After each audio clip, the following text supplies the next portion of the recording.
리니지 대표 최재식입니다. 카이스트 교수이기도 하고 김재철 AI 대학원. 엄청 재밌네요. 사실 또 교수님들 말씀이 손잘 익혀서. 아, 네. 제가 좀 빨리 끝나겠다고 말씀드리고 아마 또 시간을 넘지 않을까 생각하는데 네, 앞에 부분 좀 큰 얘기는 좀 빨리 말씀드려 보려고 합니다. 이제 AI 기술 동향 뭐 이렇게 뭐 이제 경제적 효과가 크다. 근데 뭐 시사하는 점은 이제 이렇게 긴 기간 동안 이제 전 세계 GDP 한 15% 정도만큼 영향을 AI가 주고 있는데 그 AI의 소프트웨어, 하드웨어를 이렇게 거의 독점적으로 공급하는 미국은 AI를 통한 GDP 상승이 26%고 중국은 자기네 시장을 다 막았으니까 15%만큼 증가하는데 한국 같은 다른 나라들은 AI로 인한 GDP 상승이 10%못 넘을 거다. 이게 PwC 같은 회사의 이제 좀 전망입니다. 사실 AI 하는 사람으로서 좀 많이 안타깝고 물론 HBM 같은 하나가 조금 이렇게 잘하고 있지만 좀 크게 또 잘할 필요가 좀 있어 보이고 여러 교수님들 말씀 나누셨지만 사실 제 생성형 AI에서 에이전틱 AI로 그리고 사실 피지컬 AI는 산업에 적용되는 제어기나 로봇 이렇게 데이터 흐름에도 되게 중요한데 뭐 저 개인적으로는 산업에 많이 중요할 것으로 보여서 앞으로도 더 중요해 보입니다. 뭐 같은 거 선정한 AI 기술 트렌드 그러니까 이 10대 기술 트렌드 중에서도 9개 기술이 AI고 에이전트부터 해서 가버넌스 공간지능 뭐 이렇게 그렇고 사실 제가 그 이제 회사 대표도 하면서 올해는 이제 본격적으로 AI 시장이 많이 커질 거다 생각을 하는데 그 중에서도 좀 많이 이르게 커진 것 중에 하나가 AI 컨택 센터. 사실 여의도 중심으로 각 회사들이 이제 AI 이런 챗GPT 같은 서비스를 고도화하면서 컨택 센터를 AI로 하고 우리도 이제 사람 만나지 않고 컨텍스트에서 잘하는 게 되게 크고 그리고 또 하나는 B2G. 이제 여러 공공기관들이 AI 서비스를 새로 도입하고 싶은데 이제 그거는 우리가 소버린 AI라고 하는 되게 기밀 정보나 국가 정보 우리 지금 좀 이따 말씀 나누겠지만 팔란티어가 이제 그 미국 국방성이나 이제 여러 군에 있는 데이터들을 잘 만들어가지고 서비스를 독점적으로 하면서 잘 큰 것처럼 각 나라들이 자기네 이제 그 관에 대한 데이터는 잘 진행하겠다. 요거가 또 하나 되게 큰 이슈로 보이고 그 투자는 앞으로 계속 더 커질 것 같고 그리고 또 하나는 이제 챗GPT를 그 이제 대기업 업무에서 사용하는 것 이렇게 일상생활 업무 왜냐면은 점심값 한 두 번 정도면은 챗GPT를 전 직원에 쓰게 할 수 있으니까 생산성이 향상이 되면 쓰겠다 이런 기업들이 되게 많았는데 딥시크가 딱 나오면서 그 판이 이제 완전히 이제 왜냐면 다 줄 서서 보안만 좀 저거 하면 우리 다 챗GPT 마이크로소프트 KT 뭐 이렇게 해서 쓸 텐데 기다리고 있었던 수요가 딥시크 가져다가 파이팅해서 써볼까 이렇게 좀 이렇게 오픈 소스와 우리 클로즈 소스도 대결하듯이 그렇게 조금 진행되는 면이 좀 제가 느끼기에는 이제 뭐 시장이 커지는데 지금 올해 많이 일어나지 않을까 생각하는 그런 점입니다. 그래서 뭐 세계적인 그러니까 제조업에서는 당연히 AI가 제일 큰 이슈고 뭐 여러분들이 말씀 나눴지만 우리나라도 자율 제조, 로봇, 뭐 AI를 통한 공작의 고도화, 효율화 이런 것들이 또 중요해지고 근데 뭐 말씀 나눈 것처럼 예전에는 우리가 뭐 일본이나 우리가 제일 좋았지만 지금 중국이 데이터 잘 모아가지고 CATL 이런 기업이 배터리 제조는 AI 자동화를 제일 잘한다. 뭐 이런 이제 얘기들이 있고 그리고 뭐 아까 컨택센터 말씀드렸지만 금융에서 AI 적용이 또 많고 그다음에 의료도 이제 여러 회사들이 매출이 많이 늘고 있어서 아직 적자지만 루닛 뷰노 이런 회사들 특히 이제 루닛은 일본에서 이제 매출이 늘어나면서 이제 그 올해 의료 시장에서도 좀 많은 성장이 있지 않을까 생각합니다. 그래서 네. 그리고 국방에서도 이제 로봇과 관련 있지만 이제 여러 AI로 하는 그런 이제 뭐 이렇게 디펜스에 적용되는 것들이 많이 있는 거 우리가 볼 수 있고 에너지 효율, 자동화 이런 데서도 많이 이제 계속 더 적용될 걸로 봅니다. 조만간 하노버 메세가 있는데 그때도 이제 독일에서 이끄는 그런 인더스트리 4.0, 5.0 그리고 표준화 EAS 그리고 저희도 참관을 하는데 참석을 하는데 부스도 열고 이제 그리고 로봇 그리고 AI로 인한 여러 기업들의 이제 자동화, 학습 이런 것들이 중요한 대세가 되지 않을까 생각합니다. 그래서 뭐 그래서 사실 어찌 보면은 당연한 일인데 사람들이 AI를 적용할 때 공장 제조업에도 세계경제 포럼에서 보니까 이제 학습을 하고 그 다음에 하나씩 행위를 해본 다음에 잘 되는 걸 가지고 최적화하는 경우가 많더라라고 하는 게 이제 베스트 프랙티스로 나오고 그리고 이제 그 여러 가지를 하지만 사실은 제일 큰 차이가 원래는 생산하는 시점에 우리가 어떻게 잘 만들까만 고민이 많았는데 운영하는 시점에도 우리가 이제 AI로 최적화를 하는 거에 관심이 많다. 그러니까 이제 자동차를 갈 때도 자율주행 자동차가 어떻게 가는지 얘기해 주기도 하고, 그리고 이제 여러 스마트워치가 건강 상태를 실시간으로 보여주기도 하고, 영업사원들한테는 얼러트가 오면서 왜 고객사에게 답변 안 주냐고 얘기도 하고, 이러면서 우리 삶의 AI가 옆에 붙어서 아침에 일어날 때부터 잠 잘 때까지 각각의 AI들이 우리에게 일을 더 잘할 수 있도록 하는 운영 최적화가 중요하다. 네, 이제 결론에 좀 더 도달하는 것 같습니다. 해외 기업 동향은 이렇게 이제 팔란티어가 잘 하고 있는데 이제 팔란티어가 잘 하는 거는 온톨로지라고 하는 이제 이런 시스템 구조를 사실 데이터가 흘러가는데 데이터가 똑같이 흘러가는 게 아니라 우리가 편의에서 데이터를 나눠놨죠. 요 설계에서 나온 거 아니면 요건 ERP 데이터, 요건 MES 데이터, 요거는 판매 데이터 하고 가격 데이터 혹은 원료 데이터, 품질 데이터 이렇게 나눠놨는데 그 나누는 걸 맞춰서 데이터가 흘러가도록 잘 구성을 해놔야 사실 학습에도 좋고 진짜 좋다는 겁니다. 사실 그것뿐만 아니라 팔란티어가 되게 제일 잘하는 거는 권한 관리를 잘해놨어요. 사실 저도 회사에서 되게 많은 제조 데이터를 보는데 아 이건 국가 핵심 기술이니까 절대 어디가서 얘기하시면 안 되고요. 요거는 뭐 저 라이센스 받아서 얘기하면 그러니까 데이터는 많은데 그 누군가 접근하지 못해야 된다는 것 때문에 사실은 어디 가서 얘기할 수도 없고 섞을 수도 없는데 팔란티어가 이거를 그 CIA 데이터, 국방의 데이터, 뭐 이렇게 첩보 데이터를 일단 권한 관리를 잘해서 모으기는 모은 거예요. 사실 누구나 접근할 수는 없고 그 보안은 내가 하는데 일단은 국방부가 그리고 이제 내셔널 시큐리티가 안전하고 쓸 수 있게 그 안전성에 대한 관리는 해놨으니 일단 모았다. 이게 우리가 좀 배울 만한 점이 아닌가 생각합니다. 국방, 아까 B2G도 그렇지만 제조에 있어서도 사람들이 절대 우리 데이터 가면 안 돼요. 그래서 파편화 돼서 흩어져 있는 데이터가 사실 각각은 다 접근해서 알고 있는데 그걸 어떻게 모으냐 그게 중요하다. 그래서 이제 사실은 뭐 플란티어는 AI 회사라고 얘기하지만 그렇게 잘 모아서 AI를 잘 학습할 수 있게 하는 데 있다고 그 인프라가 중요하다는 말씀이고 이제 두산도 보시면 데이터 연결이 잘 돼서 그 다음에 이제 잘한다 이렇게 사장님 말씀해 주시는 게 하나가 있고 사실은 이제 산업용 AI에서 이렇게 데이터 모으는 게 또 중요하다고 하면 이제 그 지멘스 같은 기업은 원래 유체 역학이나 이런 시뮬레이션을 많이 가지고 있었으니까 데이터 조금 있는 걸 가지고 얘를 시뮬레이터를 통해서 데이터를 많이 만들어서 그래서 좀 더 이제 AI 학습이 좋게 파운데이션 모델을 학습할 수 있게 하겠다. 사실 근데 여기 필수 조건은 그 뭐 이제 지멘스나 아니면은 뭐 아비바나 아스펜텍 이렇게처럼 공정을 잘 시뮬레이션 할 수 있는 그 소프트웨어 기반이 있어야 되긴 합니다. 물론 우리나라도 있겠지만 우리가 되게 많은 그런 시뮬레이션 소프트웨어들 외선을 쓰고 있는데 그래서 그런 시뮬레이션 소프트웨어를 보유하고 있거나 접근할 수 있으면 이런 데이터를 만들어서 이제 잘할 수 있죠. 사실 지멘스가 이번 CES에서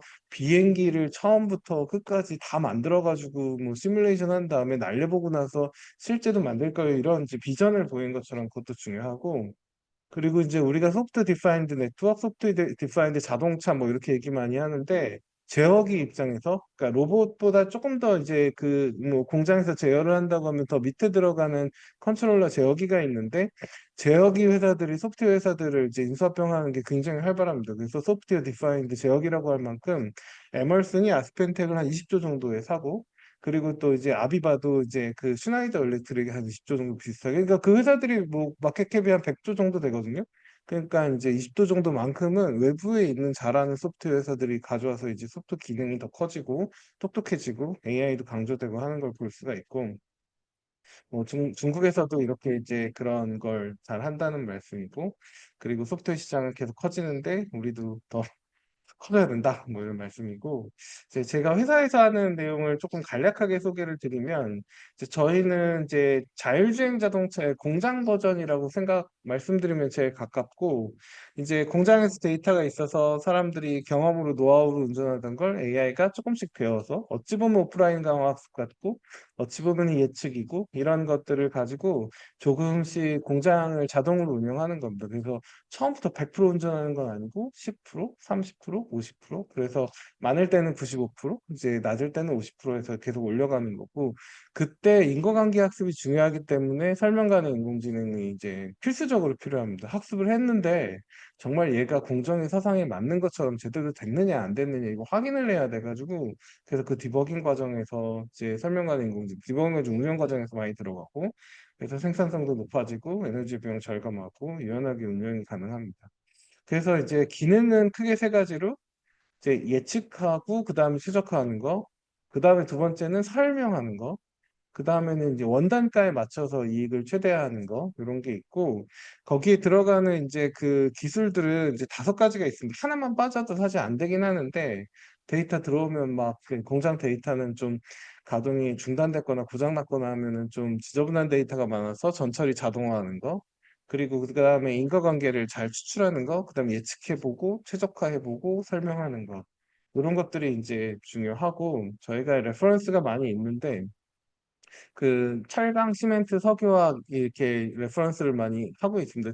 특히 철강에서 제가 처음에 뭐 그 장 교수님 포스코 석좌 교수이죠. 그래서 저도 포스코랑 기회를 얻어서 프로젝트를 하면서 그 이제 철강에서 그 대표적인 성과가 이제 다른 기업들에 좀 소문이 나서 철강 회사들은 이제 쇳물을 녹이는 것부터 철강에서 녹이는 것부터 이제 그 뭐 제품 만드는 것까지 저희가 다 연결해서 우리나라랑 일본 회사랑 같이 프로젝트를 하고 있고 그리고 시멘트 업계도 이런 AI가 많이 중요하고 적용하고 있어서 이런 큰 이제 예열실 뭐 한 설비로 보면 이 시멘트 설비가 한 5천억 정도 되고 매출도 한 2천억 정도 되는데 그중에 에너지 한 3분의 1 정도 되는 집채만한 예열실 저희가 자동으로 운전하고 있어요. 95% 정도.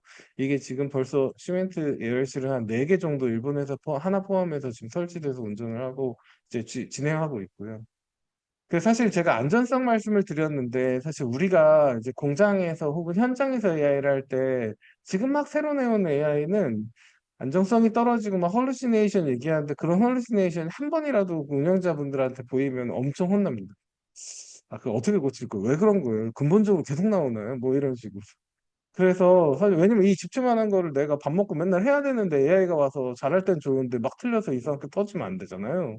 그러니까 안전성이 되게 중요해서 젠슨 황이 이제 얘기한 것처럼 테스트 타임 스케일링이 중요하다. 우리가 전에는 새로 만든 모델, 그 다음에 베타 버전 쓰는 거가 중요했다면 얘가 이제 24/7 정도만큼 99.9999에 해당하는 것만큼 안전하게 하려면 우리가 어떻게 얘를 해야 되냐면 뭐 정답은 가서 물려보고 깨져보고 또 다시 수정하고 이 방법밖에 없는데 일단 제가 말씀드린 것처럼 설명 가능 인공지능이 그때 디버깅이랑 원인 파악하는데 저희한테는 엄청 되게 저희와 고객사에게는 되게 중요한 역할을 한다는 거고 그래서 이제 이거는 그 저희가 그 이제 시멘트 회사를 이제 예열실을 자동으로 운전하는 사례입니다. 그래서 뭐 목표 온도가 890도가 됐을 때 이제 이슈는 왜 그러냐면 유연탄은 비싼데 비슷한 열량으로 잘 타요. 넣으면은 올라가고 빼면은 떨어지고 이게 잘 되는데 여기 PRDF라고 한 재생원료를 쓰거든요. 플라스틱. 여기 들어오는 열량이 다릅니다. 그래서 들쑥날쑥해서 이제 AI가 온도가 어떻게 될지 예측을 해서 유연탄을 더 넣고 덜 넣고 이렇게 자동으로 해서 보시는 것처럼 잘 맞추고 운전을 하면 사람이 하는 것보다 이제 그 편차도 줄고 이제 에너지 효율도 높고 저희가 이런 거를 아까 철강 시멘트 말씀드렸는데 이제 석유화학 SK 에너지의 큰 고도화 공정에도 적용을 해서 성과가 나서 최근에 이제 아람코에 또 소문이 나서 저희가 아람코가 상해에서 하는 5월에 글로벌 컨퍼런스에서 저희 말씀드리기로 했고 그리고 최근에는 에어가스 이런 부분에서도 사실 품질과 생산이 중요해서 이제 우리나라, 일본 그리고 또 독일 이렇게 시장을 확대하고 있습니다. 감사합니다. 네, 안녕하세요. 예, 카이스트 기계공학과 윤용진입니다. 예, 반갑습니다. 예. 저는, 예, 감사합니다. 아, 박수 받으려고 한 건 아닌데요. 예, 빼고 하겠습니다. 예. 마지막 발표죠. 아니, 그런 거 없습니다. 예. 오늘 여기 저희 그 행사, 그 KGF 행사의 키워드가 산업 한류 그리고 제조 AX라고 보면 될 것 같습니다. 근데 여기서 지금 AI 얘기 많이 너무 잘 들었고요. 예, 그리고 방금 그 교수님께서도 얘기해 주신 그런 AI를 적용한 그런 공정 최적화 이런 사업들이 많이 진행이 되고 있습니다. 저는 좀 한류에 대해서 좀 더 말씀드리고 싶습니다. 우리나라가 지금까지 뭐 많은 선진 대열에 많이 올라갔다고 생각을 했는데 요즘 보시면은 이제 많은 위기의식을 저도 느끼고 있습니다. 제 말씀을 좀 드리자면, 저는 한국에서 계속 교육을 받다가 20대 중반에 유학을 갔습니다. 스탠퍼드 갔는데 그때만 해도 우리나라 사람들이 참 똑똑하고 우리나라가 가능성이 있고 왜냐하면 저는 한창 공학이 좋을 때 끝자락 세대고요. 예, 제가 고학 왔는데 언제부턴가 97년도 이상부터 점점 의대가 좋아지면서 지금은 여러분들 아시겠지만 제 동료 교수님들의 자제분들이 공대보다는 의대를 갔으면 좋아하시죠. 그리고 우리 집도 그렇고 저는 아직 자녀가 어려서 그런데 그런 현상들이 좀 도착화되면서 이게 큰일이 나겠다는 생각을 잠재적으로 갖고 있었는데 이제 큰일이 지금 나고 있는 것 같습니다. 그 큰일은 이제 중국 얘기인데요. 예, 저는 스탠포드 가서 중국 친구들이랑 친하게 지냈고 중국 친구, 대만 친구 그러다 보니까 대만 사람이랑 그런 또 대만 사람이랑 이렇게 와이프 대만 사람인데 대만 사람이랑 지내다 보니까 자연스럽게 중국 그 랩들이나 한국인 치고는 좀 많이 교류를 하게 됐고 지금도 많이 하고 있고 지금도 중국과 미국이 좀 섞여 있는 그런 싱가포르에 지금 정착을 하고 있습니다. 저는 이제 싱가포르에 반, 한국에 또 있고 그러면서 계속해서 이제 중국의 그런 좀 현상들을 한국에 있는 분들보다는 많이 보고 있었어요. 20년 전에 유학을 할 때도 말씀드렸지만 뭐 저는 이따가 말씀 좀 짧게 드리고 메시지를 말씀드리면 그때도 중국 교수님이 중요한 기술들을 다 보유하시고 중국 교수들이 많았습니다. 스탠퍼드도 MIT도 많았고 네. 아 그래요? 네네 좀 멀리 하겠습니다. 예. 예. 그리고 놔두고 할까요? 예. 네. 그리고 지금은 더 많아졌고요. 예. 지금 더 많아졌고 중국 교수님들이 그리고 그 제자분들이 다 중국으로 복귀해서, 아시겠지만 그런, 여러 중국의 기술들이 지금 갑자기 이런 딥시크라는 현상, 아니면 여러 가지 로봇이라든가 AI, 전기자동차, 소재, 재료부터 해서 지금 반도체까지 많이 우리나라가 이제 주도했던 부분들이 많이 넘어갔는데요. 예. 그런 부분들을 좀 정부 부처 관계자분들하고 얘기하다 보면 아직 그 체감을 못하고 계시는 거를 이번에 알았습니다. 제가 국방 첨단 드론 센터를 맡고 있는데 이제 국가분들이랑 같이 얘기하면서 그런 중국에 대한 아직 우리나라 인식들 그런 것들이 우리나라가 아직은 많은 부분에서 잘하고 있다고 착각을 하고 계시는데 그런 부분에 대해서 좀 타개할 수 있는 부분이 산업한류라고 생각을 하고 있고요. 저희가 어찌됐든 먹고 살아야 되는데 지금 저희가 먹고 살았던 부분들이 다 넘어가게 생겼습니다. 반도체, 뭐 전자, 뭐 제조, 그렇죠. 예.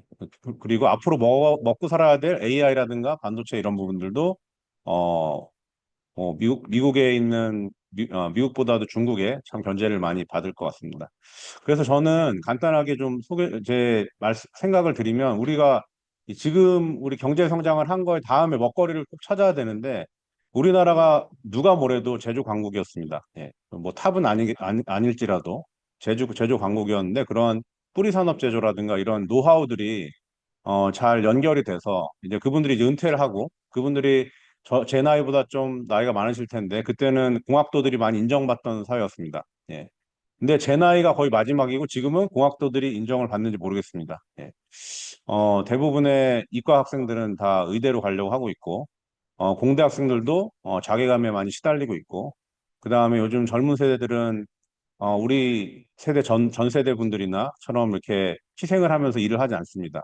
하지만 중국은 그렇지 않습니다. 중국은 이번에 딥시크 보셨지만 29살 엔지니어 분들 포함해서 그런 90년대 세대들이 우리 예전에 공학도들이 하시던 것 같이 그렇게 큰 급여를 받지 않더라도 국가적인 사명감을 가지고 일을 하고 있습니다. 물론 MZ 세대긴 하지만 거기도 이런 그 인력 차이, 그다음에 아까 말씀드린 쩐의 전쟁 차이를 어떻게 극복을 해야 될지 고민을 하던 중에 우리나라가 잘하는 게 뭘까? 우리나라는 한류 잘하고 있습니다. K-팝. 예. 그래서 그걸 이제 산업 한류로 이제 좀 승화를 시켜야 되겠다라는 생각을 했고 거기에 아까 그 청장님이 말씀하신 그 퍼스트 무버가 될 수 있는 기회가 있다라고 생각을 하고 그렇게 하려면 어떻게 해야 되는지 제가 고민을 많이 했습니다.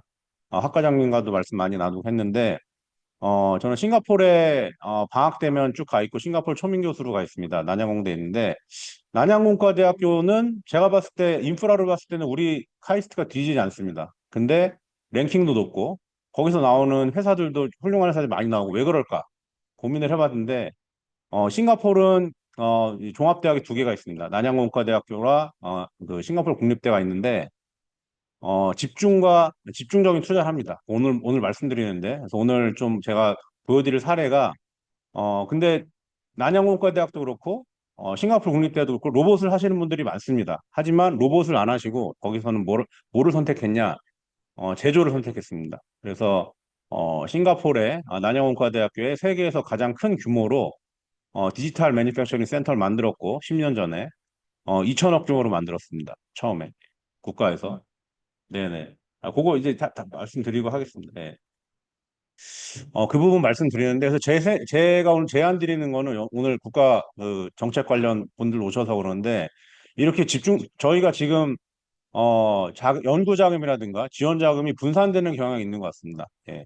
예타를 하게 되면 500억이 넘어가면 예타를 시작하게 되는데, 이 예타를 뛰어넘는 특별 예산이 편성이 돼서 몇 천억 규모의 이런 국가센터가 있어야 된다고 생각을 하고 우리가 잘하는 제조, 그다음에 아까 퍼스트 모버가 될 수 있는 AX 이게 우리가 먹고 살 수 있는 살아날 수 있는 길이 아닐까 그렇게 생각되고 이게 시급합니다. 이게 제가 봤을 때 5년 지나면 중국도 제조 강국입니다. 이제 그럼 중국의 이런 데이터들이나 이런 것들이 우리가 이 부분에서도 기회를 잃을 수가 있습니다. 그래서 지금 빨리 선도적으로 이런 뿌리 산업 제조부터 시작해서 용접이라든가 코팅이라든가 거기에는 노하우들을 빨리 트랜스퍼 시켜서 우리가 제조 현장에 이런 좀 AX 제조가 가능하게 해야 되는데 그걸 하기 위해서 그냥 가만히 있으면 안 되거든요.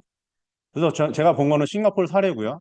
싱가포르의 이런 3D 프린팅 센터를 기반으로 해서 지금 사실은 우리나라가 가져가야 될 스마트 팩토리가 아시는지 모르겠지만 NTU 옆에 현대 스마트 팩토리가 생겼습니다. 우리나라에선 규제 때문에 그 다음에 뭐 여러 가지 노조 상황이라든가 현대에서 스마트 팩토리를 안 만들고요. 싱가포르의 NTU와 3D 프린팅 센터 여기 보여드리는 거. 제가 보여드리는 거는 시작은 3D 프린팅 센터로 했지만 스마트 팩토리라고 보시면 됩니다. 예. 그런 부분들을 했기 때문에 우리도 좀 선도적으로 우리나라 규제가 너무 많기 때문에 자율주행이라든가 이런 부분들이 이제 많이 진행이 안 되고 있는데 좀 생존을 좀 이렇게 국가 생존을 위해서 여러 우리 관계자분들께서 이런 부분들을 공유하면 좋을 것 같고요. 요 싱가포르 3D 프린팅 센터는 오바마 대통령이 이제 예전 얘기입니다. 예, 오바마 대통령이 2013년에 3D 프린팅을 이제 제조 쪽이죠. 이제 디지털 제조 쪽으로 가야 된다고 하자마자 싱가포르에 있는 분이 바로 5천억을 예산을 편성해서 국가센터를 설립하기로 했습니다. 요거 동영상 넘기겠습니다, 그냥. 예. 이게 이제 그 사례를 보고 이런 부분들이 있으니까 우리도 어 벤치마킹을 해서 이런 제조 AX를 할 수 있는 그 국가센터를 설립을 해야 된다라는 게 제 주장이고요. 결국은 이게 EDB라는 데는 우리나라 보면 직영부라고 보시면 될 것 같고요. 예. 예, 직영부하고 그다음에 NRF랑 그다음에 난양공대 그다음에 난양공대뿐만이 아니고 그 NUS 그다음에 SUTD 이런 학교들이 합쳐서 전체 2천억 규모로 세계에서 가장 큰 3D 프린팅 센터를 그때 2013년에 이제 설립을 했고요. NTU가 리딩을 했던 이유는 이런 이미 NTU에서 적층 제조 센터라든가 여러 가지 센터들이 운영이 되고 있습니다.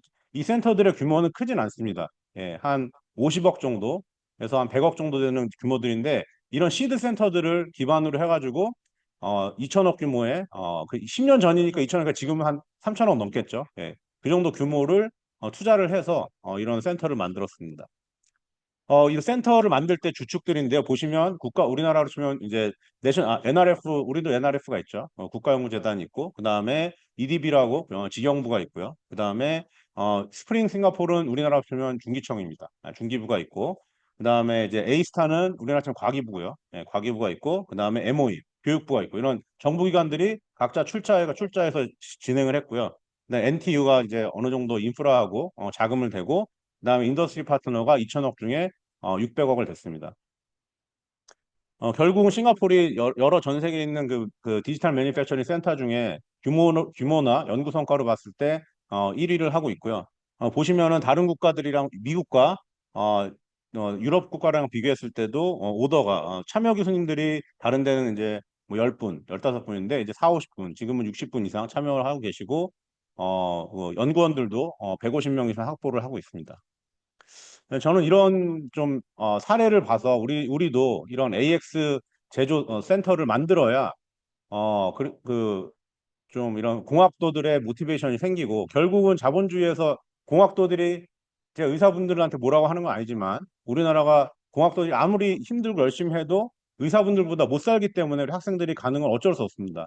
그래서 우리나라는 다시 공학도들이 그러려면 인더스트리가 충족이 돼야 되거든요. 예, 실리콘밸리에서는 의대도 가지만 공대도 많이 갑니다. 왜냐하면 그렇게 연봉을 많이 줄 수 있는 그런 회사들이 많이 있거든요. 우리나라는 아직 그게 안 됩니다. 예, 그런 것들을 좀 키우려면 처음에 이런 집중적인 투자가 이루어져야 된다고 보고요. 요건 그냥 넘어가도록 하겠습니다. 그래서 이런 여러 가지 미래 기술이라든가 미래 제조, 그다음에 뭐 항공우주, 그다음에 건설, 그다음에 마린 오프쇼어, 그다음에 뭐 이런 바이오 쪽에 3D 프린팅 센터를 하고 있고, 이거를 사업화할 수 있는 남익이라는 내셔널 에디티브 매니팩처링 클러스터를 가지고 있습니다. 이런 구조들은 benchmarking 할 게 충분히 있고요.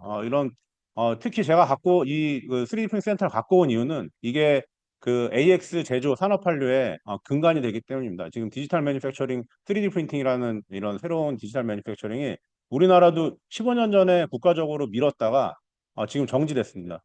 현재 우리나라의 3D 프린팅 수준은 많이 낙후되어 있는 상태고요. 그 근간에는 이 집중적인 투자가 안 이루어지고 다 나눠 먹기식으로 갔기 때문에 라고 생각을 합니다. 그래서 여러 가지 이런 글로벌 3D 프린팅 회사들이 우리나라는 SLM이나 이런 것들을 가져와서 제품을 제작하거든요. 공정 개발을 안 하고 있습니다. 근데 여기 3D 프린팅 센터는 이미 SLM이라든가 이런 여러 가지 큰 회사들이 연구소를 그 3D 프린팅 센터를 옮겨서 안에서 공정 개발을 하고 있습니다. 완전 큰 차이가 있고요. 예, 그런 것들이 우리가 AX 제조를 생각한다면 이런 방향으로 나아가야 되지 않을까 이렇게 생각을 하고 있습니다. 네, 뭐 시간이 짧아서 이따가 그 패널 토론 때 조금 더 말씀드리겠습니다.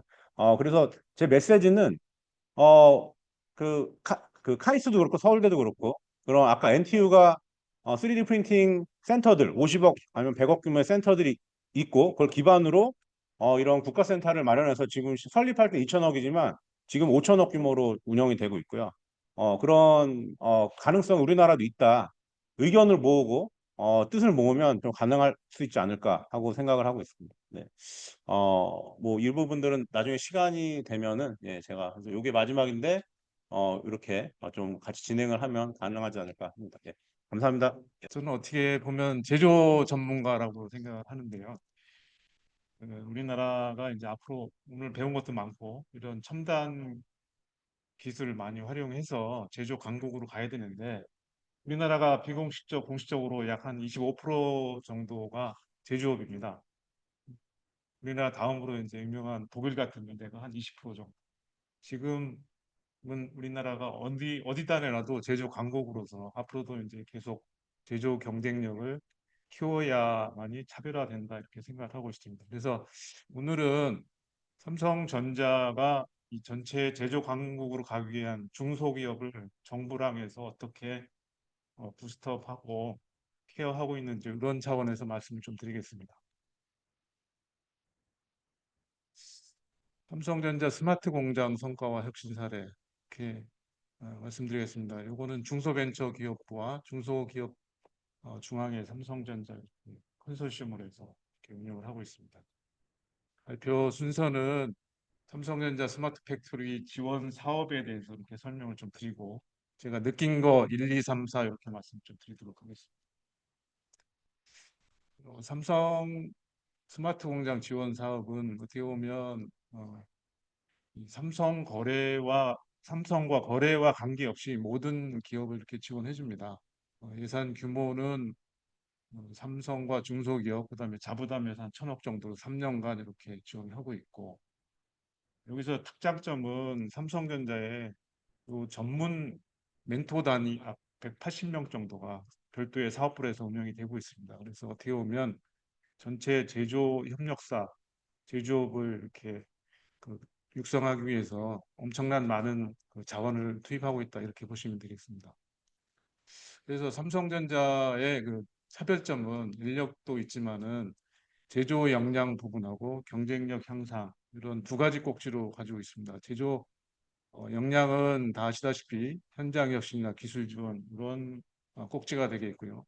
이 삼성반의 차별화라고 하면 자생력 자생력을 키워주는 측면에서 판로 개척이나 인력 양성 그래서 최근에 회자되고 있는 ESG 이쪽 부분에 대해서 지원을 하는 패키지 지원을 하고 있습니다. 그래서 그 지원 성과로는 이게 중소기업 중앙회 자료를 인용을 하는데요.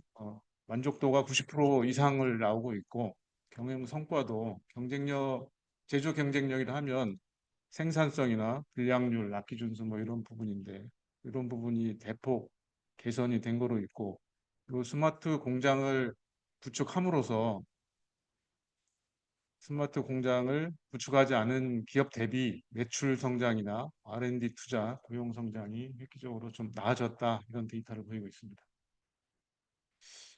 근데 이제 저도 기업 지원 업무를 쭉 하면서 중소기업에 왜 이런 좋은 프로그램이 있는데 선뜻 이런 투자를 안 하느냐 이런 관점에서 좀 말씀을 좀 드려보겠습니다.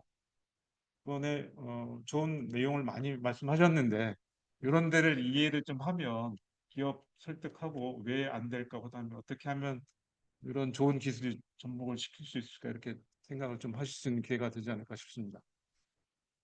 보통 중소기업이라 하면 100억에서 뭐 1,000억 정도 되는 기업을 중소기업이라고 하고 그 이상 1조 이하를 이렇게 중견기업이라 이렇게 통상 분류합니다.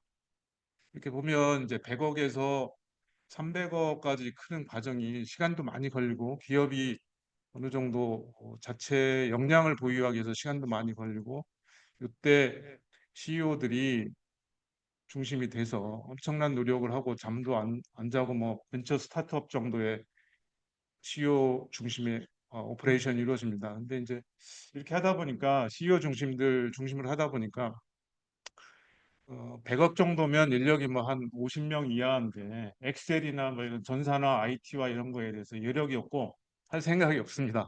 그래서 이런 부분, 이런 과정을 거치면 이제 300억, 500억이 되면 이게 이제 어느 정도 검증이 됐고 시스템도 갖춰지고 하면서 이제 중견 대기업하고 거래를 하면서 이 SCM이나 품질 관리 이런 거 안 하면 기업이 망할 정도로 큰 데미지를 받습니다. 그러다 보니까 300억 정도가 되면 이런 간이 자동화나 AI나 DX 뭐 이런 거에 대해서 엄청나게 수요가 높아지고 실제적으로 많은 개선이 이루어집니다.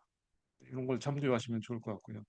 근데 이제 100억이 안 되더라도 중소기업 사장님들이 채용하는 게 하나가 있습니다. 이거 파이낸스 부분에 재무 회계 쪽은 대표적인 소프트웨어 회사가 더존이라는 이런 데는 100%다 적용을 했다고 보시면 되겠습니다. 재무나 이제 인사 이런 부분에서 어떻게 보면 요 파이낸스 부분은 이제 구독 형태로 가지고 있는데 그렇게 이 스마트 팩토리나 이런 간이 자동화 이런 AX, DX를 하면서 이렇게 초기에 중소기업이 이제 인력과 자본이 제일 문제인데 이런 거를 해소해 줄 수 있는 방법과 같이 이제 병행하면 훨씬 침투하기 좀 쉽지 않을까 이렇게 생각합니다.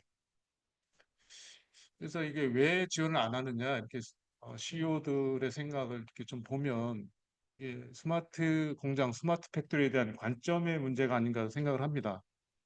이제 네이버나 카카오, 뭐 배달의 민족 뭐 이런 데는 이게 그 IT 시스템 구축 하나가 하나의 목적입니다.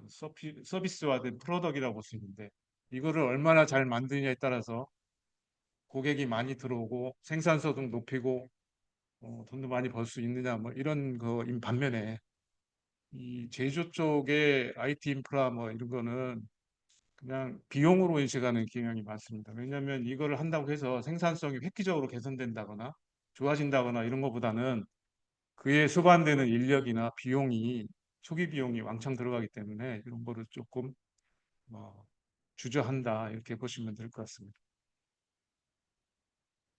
두 번째로는 이게 우선순위가 왜 늦어지느냐 이게 이제 이 결정하는 거가 CEO의 역량이긴 한데 이 중소기업을 이렇게 자세히 보면 중소기업은 제조에 오리엔트된 옵티마이즈된 조직입니다. 그래서 어떻게 코스트를 낮출 건가, 어떻게 사람을 적게 할 건가, 뭐 이런 거에 더 관심을 좀 기울이게 있고, 그다음에 이제 영세하다 보니까 재투자나 뭐 재투자가 잘 안 되고 낙후된 장비에 의존하는 경향이 많고, 자체 브랜드보다는 OEM에 의존하는 경향이 높다.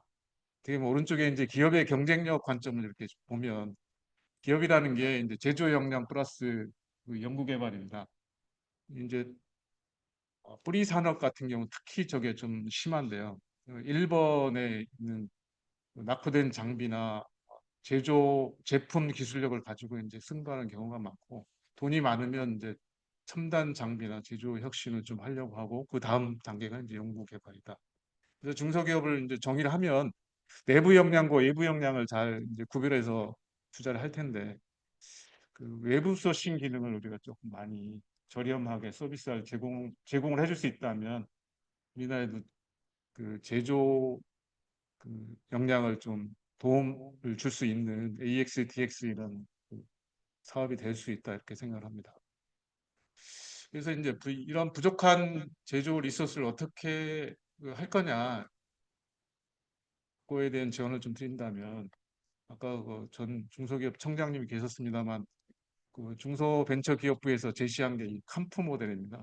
이 어떻게 보면 이게 플랫폼이고 인프라고 여기에서 모든 게 다 이루어지는데 요거가 좀 더 활성화가 되고 생태계가 정착이 된다 하면 여기에 이제 전문가 네트워크나 인프라 서비스 그다음에 그 표준 모델 등 이런 서비스가 이렇게 구축이 될 수 있는데 이런 거가 사실은 중소벤처기업부가 제시는 했지만 이거를 생태계를 유지하게 하는 거는 이렇게 신경을 좀 많이 써주지 않고 이런 자본 투자를 좀 안 하고 있다 이렇게 저는 생각이 됩니다. 그래서 이런 거가 돼야 전문가 네트워크나 창업 벤처기업 설비 리스 기업 이런 거가 발전할 수 있다 이렇게 생각을 하고 있습니다. 그래서 이런 부분을 좀 더 감안해주고 이런 거를 좀 잘 활용하고 이런 사업이 또 기회가 될 수 있다 이렇게 생각합니다. 두 번째로는 중소기업이 CEO가 모든 거라고 생각할 수 있습니다. CEO가 자기 역량도 알고 거래선의 상황도 알고 앞으로 투자를 해야 될지 말지 이런 의사결정을 하기 때문에 CEO가 제일 중요하고 그다음에 이제 그런 거가 있지만 이런 오늘 같은 그런 그 교육이나 이런 IT DX, AX, DX 이런 거가 왜 중요하고 사람도 투입해야 되고 데이터를 활용하면 얼마나 더 생산성을 향상할 수 있다 이런 거에 대한 교육이 또 중요하다고 생각합니다. 그래서 CEO만 별도로 모아서 좀 더 교육할 수 있는 기회가 제시되어야 된다 이렇게 말씀드릴 수 있겠습니다. 이제 이런 프로그램을 사용해서 스마트 공장을 구축한 사례를 간단하게 말씀드리겠습니다. 이거는 현대자동차 1차 벤더이고 독일의 B사, 미국의 F사의 1차 벤더입니다. 여기 보시면 맨 왼쪽 밑에 종합 관제실을 가지고 전체를 통제하는 시스템을 좀 가지고 있습니다.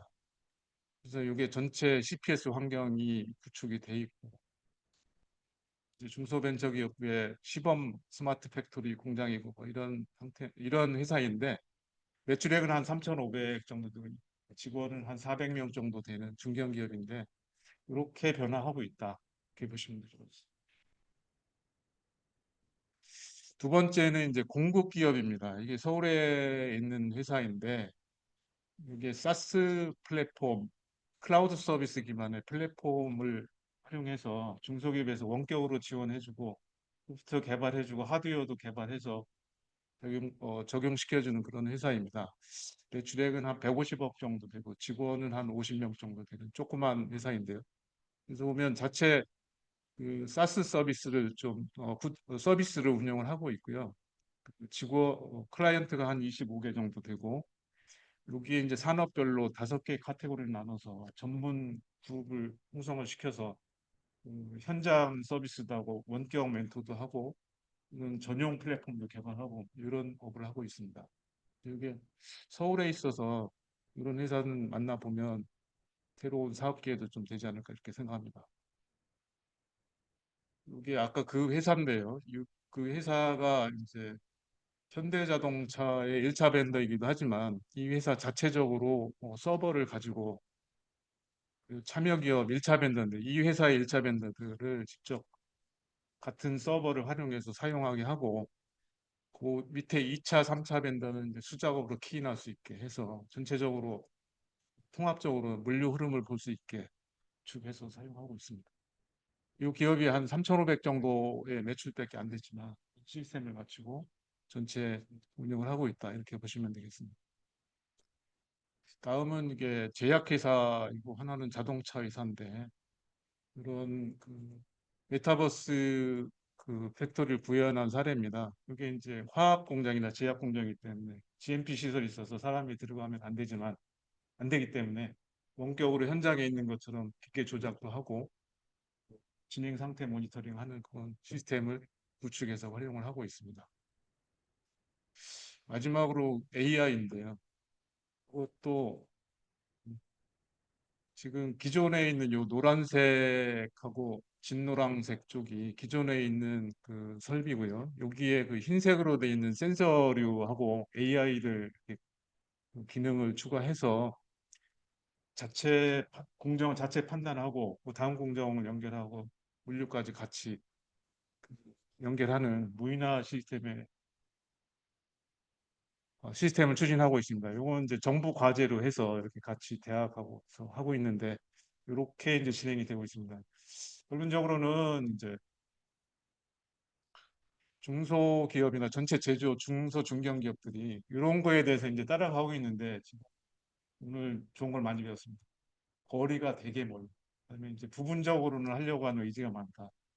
그다음에 또 한 가지는 초기 비용이 많이 들어가면 이런 중소기업들이 좀 어렵다. 왜냐하면 제한된 자본과 인력으로 그래서 뭐 구독 서비스라든가 하면 초기 비용을 낮출 수 있는 뭐 이런 거랑 같이 해서 하면 중소기업들도 좋은 중소기업이나 중견기업들이 많기 때문에 좋은 사업 기회가 되지 않을까 이렇게 생각합니다. 뭐